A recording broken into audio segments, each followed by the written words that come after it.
गुजरात के केवड़िया में केंद्रीय सतर्कता आयोग और सीबीआई का संयुक्त सम्मेलन चल रहा है। इस मौके पर आइए आपको प्रधानमंत्री नरेंद्र मोदी का वीडियो संदेश सुनाते हैं। लोकपाल के अध्यक्ष जस्टिस पिनाकी चंद्र घोष जी, सेंट्रल विजिलेंस कमिश्नर श्रीमान सुरेश एन पटेल जी, सीबीआई के डायरेक्टर श्रीमान सुबोध कुमार जायसवाल जी, प्रतिष्ठित पैनलिस्ट, अलग अलग राज्यों और विभागों के वरिष्ठ अधिकारीगण, कार्यक्रम में उपस्थित अन्य महानुभाव, देवियों और सज्जनों, करप्शन से जुड़ी नई चुनौतियों के सार्थक समाधान तलाशने के लिए आप सब सरदार वल्लभ भाई पटेल के सानिध्य में महामंथन के लिए जुटे हैं। सरदार पटेल ने हमेशा गवर्नेंस को भारत के विकास का, जन सरोकार का, जनहित का आधार बनाने को सर्वोच्च प्राथमिकता दी थी। आज हम भारत की आजादी का अमृत महोत्सव मना रहे हैं। आने वाले 25 वर्ष यानी इस अमृत काल में आत्मनिर्भर भारत के विराट संकल्पों की सिद्धि की तरफ देश बढ़ रहा है। आज हम गुड गवर्नेंस को एक प्रकार से good governance, pro people, proactive governance को सशक्त करने में जुटे हैं।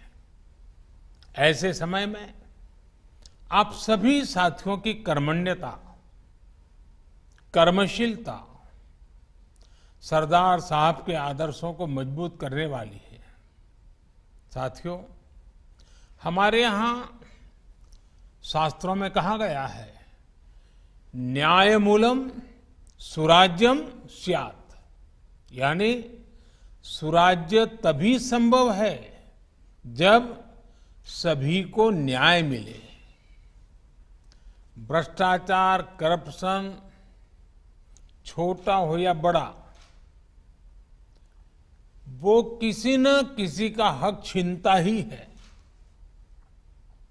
ये देश के सामान्य नागरिक को उसके अधिकारों से वंचित करता है, राष्ट्र की प्रगति में बाधक होता है और एक राष्ट्र के रूप में हमारी सामूहिक शक्ति को भी प्रभावित करता है। आप सभी साथियों पर, जिन संस्थानों से आपका संबंध है, उन पर करप्शन रूपी अन्याय को खत्म करने की बहुत बड़ी जिम्मेदारी है। आज आपको सरदार पटेल जी की छत्रछाया में और माता नर्मदा के तट पे अपने संकल्प को फिर दोहराना है। देश के प्रति अपने दायित्वों के एहसास को नई ऊर्जा से भरना है। साथियों, बीते 6-7 सालों के निरंतर प्रयासों से हम देश में एक विश्वास कायम करने में सफल हुए हैं कि बढ़ते हुए करप्शन को रोकना संभव है। आज देश को ये विश्वास हुआ है कि बिना कुछ लेन देन के, बिना बिचौलिए के भी सरकारी योजनाओं का लाभ मिल सकता है।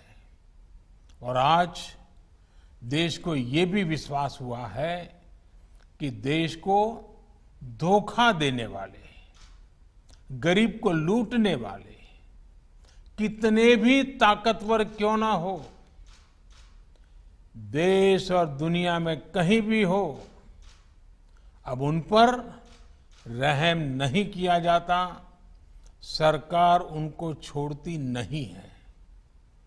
साथियों, आप भी जानते हैं कि ये भरोसा इतनी आसानी से कायम नहीं हुआ है। पहले जिस तरह सरकारें चली, पहले जिस तरह व्यवस्थाएं चली, उनमें राजनीतिक और प्रशासनिक इच्छा शक्ति दोनों की कमी थी। आज भ्रष्टाचार पर प्रहार की राजनीतिक इच्छा शक्ति भी है और प्रशासनिक स्तर पर निरंतर सुधार भी किया जा रहा है। साथियों, आज 21वीं सदी का भारत आधुनिक सोच के साथ ही टेक्नोलॉजी को मानवता के हित में इस्तेमाल करने पर बल देता है। न्यू इंडिया इनोवेट करता है, इनिशिएट करता है और इम्प्लीमेंट भी करता है। न्यू इंडिया अब ये भी मानने को तैयार नहीं है कि भ्रष्टाचार सिस्टम का हिस्सा है।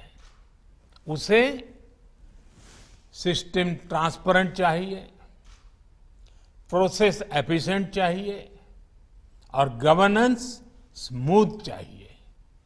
साथियों, आजादी के बाद के दशकों में देश में जो व्यवस्था बनी, जो सोच रही, उसमें यही भावना प्रधान थी कि सरकार सब कुछ अपने कब्जे में रखे। तब की सरकारों ने मैक्सिमम कंट्रोल अपने पास रखे और इस वजह से सिस्टम में अनेक प्रकार की गलत प्रवृत्तियों ने जन्म ले लिया। मैक्सिमम कंट्रोल, चाहे वो घर में हो, परिवार में हो या फिर देश में, मैक्सिमम डैमेज करता ही है। इसलिए हमने देशवासियों के जीवन से सरकार के दखल को कम करने को एक मिशन के रूप में काम लिया है। हमने सरकारी प्रक्रियाओं को सरल बनाने के लिए निरंतर प्रयास किए। मैक्सिमम गवर्नमेंट कंट्रोल के बजाय मिनिमम गवर्नमेंट, मैक्सिमम गवर्नेंस पर फोकस किया। साथियों, आप सभी इस बात के भी साक्षी हैं कि देश के नागरिकों को सशक्त करने के लिए किस तरह ट्रस्ट और टेक्नोलॉजी पर विशेष बल दिया गया है। आज देश में जो सरकार है वो देश के नागरिकों पर ट्रस्ट करती है, उन्हें शंका की नजर से नहीं देखती है। इस भरोसे ने भी भ्रष्टाचार के अनेकों रास्ते बंद किया है। इसलिए दस्तावेजों की वेरिफिकेशन के लेयर्स को हटाकर करप्शन और अनावश्यक परेशानी से बचाने का रास्ता बनाया है। डिजिटल टेक्नोलॉजी से जन्म प्रमाण पत्र से लेकर पेंशन के लिए जरूरी जीवन प्रमाण पत्र तक सैकड़ों सुविधाएं बिना बिचौलियों के डिलीवर की जा रही है। ग्रुप सी और ग्रुप डी की भर्तियों से इंटरव्यू खत्म किया तो गरीब और मिडिल क्लास को करप्शन के दबाव से मुक्ति मिली है।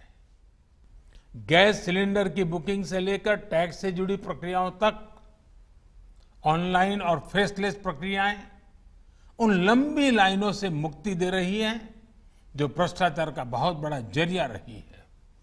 साथियों, ट्रस्ट और टेक्नोलॉजी से एफिशिएंट गवर्नेंस और ईज ऑफ डूइंग बिजनेस पर क्या असर हुआ है, ये आप सभी भली भांति जानते हैं।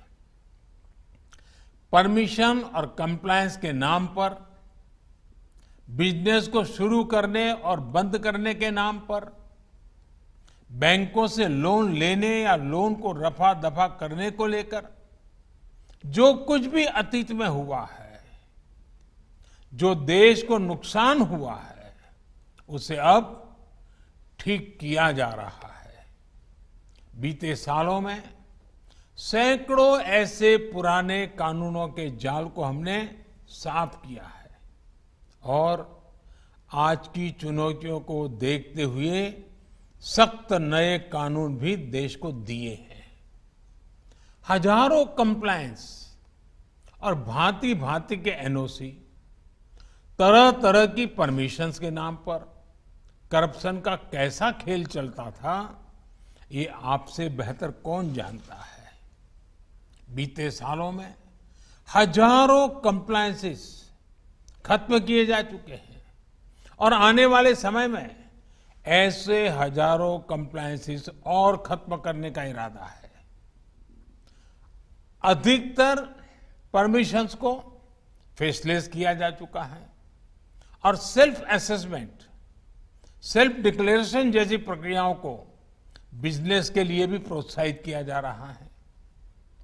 जैम यानी गवर्नमेंट ई मार्केट प्लेस की वजह से सरकारी खरीद और ई टेंडरिंग में पारदर्शिता आई है, उलझनें कम हुई है।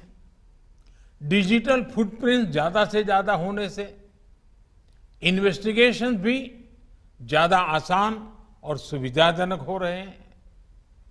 हाल में लॉन्च किया गया PM Gatishakti national master plan, इससे भी डिसीजन मेकिंग से जुड़ी अनेक मुश्किलें समाप्त होने वाली हैं। साथियों, जब हम ट्रस्ट और टेक्नोलॉजी के दौर में आगे बढ़ रहे हैं तो आप सभी साथियों, आप जैसे कर्मयोगियों पर देश का ट्रस्ट भी उतना ही अहम है। हम सभी को एक बात हमेशा याद रखनी है, राष्ट्र प्रथम, नेशन फर्स्ट हमारे काम की एक ही कसौटी है और वो है जनहित, जन सरोकार।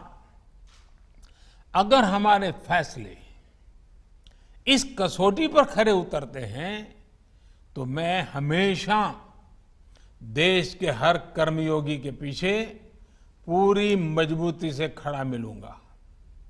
सरकार ने सख्त कानूनी रास्ते बनाए हैं, उनको लागू करना आपका कर्म है, लेकिन कानून की ताकत के साथ ही उचित व्यवहार के लिए प्रोत्साहित करना, मोटिवेट करना, ये भी उतना ही जरूरी है। साथियों, आमतौर पर आपका काम तब शुरू होता है जब कोई घोटाला, भ्रष्टाचार, अनियमितता हो जाती है। मैं आपसे एक और विचार साझा करना चाहता हूं। ऐसा क्यों नहीं हो सकता कि हम प्रिवेंटिव विजिलेंस पर काम करें? अगर हम सतर्क हैं, अलर्ट है, तो ये काम आसानी से किया जा सकता है। आप तकनीक का, अपने अनुभव का सहारा लेकर इस व्यवस्था को और मजबूत कर सकते हैं। प्रिवेंटिव विजिलेंस के लिए सतर्कता, तकनीक के साथ ही प्रक्रिया में सरलता, स्पष्टता, ट्रांसपेरेंसी, इसे लाकर हम कई बड़े बदलाव ला सकते हैं। आज देश में कई सरकारी विभाग, बैंक, पीएसयू, वित्तीय संस्थान प्रिवेंटिव विजिलेंस की दिशा में कई महत्वपूर्ण काम कर रहे हैं। हम सभी ने अपने घरों में अनेक बार सुना है, prevention is better than cure. आप कोशिश करें कि प्रिवेंटिव विजिलेंस आपकी कार्य प्रणाली का हिस्सा बने। इससे एक तो आपका काम आसान होगा, दूसरा देश के समय, संसाधन, शक्ति को बचाया जा सकेगा। मुझे बताया गया है कि इसे देखते हुए सीबीसी ने अपनी नियमावली में कुछ सुधार किए हैं। इस रूल बुक में ई सतर्कता पर एक अतिरिक्त अध्याय जोड़ा गया है। अपराध करने वाले तो हर महीने, हर दिन नए नए तरीके खोज लेते हैं। ऐसे में हमें उनसे 2 कदम आगे ही रहना है। साथियों, आपको याद रखना है कि आपकी साझेदारी इस मिट्टी से है, मां भारती से है। देश और देशवासियों को धोखा देने वाले के लिए देश और दुनिया में कोई भी सेफ हेवन नहीं होना चाहिए। कोई कितना भी ताकतवर हो, अगर वो राष्ट्र हित के, जनहित के विरुद्ध आचरण कर रहा है तो उस पर एक्शन से पीछे हटने की जरूरत नहीं है। हमें राष्ट्र हित में अपना कर्म करते जाना है, अपने दायित्वों को पूरी निष्ठा और ईमानदारी से निभाना है। और एक बात आप सभी को याद रखनी है, आपका काम किसी को डराने का नहीं है, बल्कि गरीब से, गरीब के मन मस्तिष्क से बेवजह का डर निकालना है, हिचक के माहौल को दूर करना है। भ्रष्टाचार के विरुद्ध देश की लड़ाई दिनों दिन और मजबूत हो, इसके लिए आपके प्रयास बहुत जरूरी है। हमें इस लड़ाई को एजेंसियों तक ही सीमित नहीं रखना है।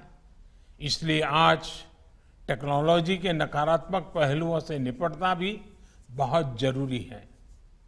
जैसे कोई भी ताला फुलप्रूफ नहीं हो सकता, गलत नीयत वाला उसकी चाबी खोज ही लेता है, वैसे ही टेक्नोलॉजी का तोड़ भी अपराधी मानसिकता वाले ढूंढ ही लेते हैं। मजबूत डिजिटल गवर्नेंस के साथ साइबर क्राइम और साइबर फ्रॉड भी एक बहुत बड़ी चुनौती बनती जा रही है। मुझे विश्वास है कि आप सभी एक्सपर्ट्स आने वाले दिनों में इन चुनौतियों पर गंभीरता से मंथन करेंगे। एक और आग्रह मैंने 15 अगस्त को लाल किले से भी सरकारी विभागों के उसके नियमों प्रक्रियाओं की समीक्षा को लेकर किया था। मैं सीबीसी और सीबीआई सहित सभी एंटी करप्शन संस्थाओं और संस्थाओं से भी कहूंगा कि आपके यहां जो दशकों से चली आ रही ऐसी प्रक्रियाएं हैं जो नए भारत की नई सोच के आड़े आती है, उनको हटाया जाए। नए भारत की नई सोच और नए संकल्पों के लिए इससे बेहतर समय और क्या हो सकता है। देश आजादी का अमृत महोत्सव मना रहा है। आप भी इस महायज्ञ में अपने प्रयासों के साथ जुट जाइए। आप वो लोग हैं जिन्हें सिस्टम की बारीकियां ये भी पता है और वो कमियां भी पता है जहां से भ्रष्टाचार पनपता है। करप्शन के लिए जीरो टॉलरेंस की न्यू इंडिया की नीति को आपको दिनों दिन मजबूत बनाना है। आप इस महामंथन के दौरान भी इस प्रकार की प्रक्रियाओं और कानूनों पर चर्चा करेंगे। आप कानूनों की इस तरह लागू करेंगे कि गरीब सिस्टम के करीब आए और भ्रष्टाचारी एक एक कर सिस्टम से बाहर हो। ये बहुत बड़ी देश सेवा होगी। आजादी के अमृत काल में करप्शन मुक्त समाज के निर्माण के लिए आप इनोवेशंस के साथ आगे बढ़ेंगे। इसी कामना के साथ आपको बहुत बहुत शुभकामनाएं, बहुत बहुत धन्यवाद।